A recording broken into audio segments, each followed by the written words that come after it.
Good morning, everybody. My name is Todd McGrady, and I am going to be working with you who are photographers for the Central Kansas District of 4-H. I can't tell you how excited I am to be doing this. I love photography. I love working with student photographers. I was the Lyon County photography superintendent for 4-H for a number of years before we moved to Oregon, my wife and I, and we're back in Salina, so this is a great opportunity for me, and I hope a great opportunity for you to learn. A little bit about my background. This is going to be hard, but I'm a University of Kansas graduate. Go Jayhawks. I majored in photojournalism. I've worked for newspapers and in broadcasting for a number of years, probably 25 or 30 years. Right now, I'm still a photographer, but I don't really do it commercially. I just do it for myself. Now, on the KU part of this, by the way, go Jayhawks. If it's any consolation, my wife, the good Dr. Jill McGrady, is a K-State graduate. She graduated in '84 in radio and television, I believe. We've both been involved in higher education. I taught journalism at Southwestern College, and that included photography. I've taught photography and journalism at Emporia State University for a number of years. I've taught photography and art design at Bethany College. And so education is kind of in our blood. I think I quit the newspaper business in '98 and now have been in higher education or education at some point ever since. At the moment, I work in special education at Salina South High School. And on several days a week, there's a boy from the classroom. He has autism and he hangs out with me. So we have a lot of fun. We get to hang out and just kind of explore the county and things like that. So here's the big thing. If there's anything I can emphasize, this is probably the most important. Excuse me. I don't care how good the photograph is that you see. I don't care how much you want to take pictures of it, whatever the subject might be. What's important is safety first. You have to be safe.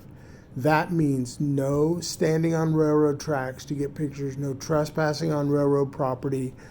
Do not risk your life or injury simply because you think it's going to be a good photograph. You don't do anything that's going to get you injured. It's just not worth it. You know, there are plenty of photographers out there, war photographers and people like that, who do put their job on or put their life on the line for the job, but we're not at that point. So what matters most to me is that you be safe. Be safe, be respectful, be responsible. You know, sometimes the best shot is right on the other side of the fence. But unless you own the property, you have permission, don't go there because it could get you in trouble. You don't know where the bull is that's in the pasture. You don't know how the landowner might feel. You don't want to get the police called on you. So I'm just asking you to be safe, okay? If you have any questions, ask an adult, ask your parent, ask somebody that's responsible. Just be safe. Okay, so the other thing I want to emphasize is that I'm going to create, I think for the moment, an Instagram account where we can all share photos. We're kind of living in all of my life, the weirdest times I've ever been in, where we are staying at home, where we are trying to stay healthy, where people are getting sick all around us. I'd like to say this is going to be over in a couple of days, but it's not. It's going to be over in a couple of months, we hope, or maybe even longer. What that means for the future of the county fair, the state fair, I don't know. That's up to folks like Sarah Moss and some of the others who I'm sure will keep us in contact.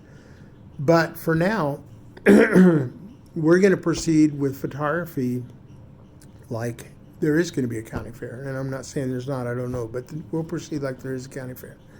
We're going to approach this from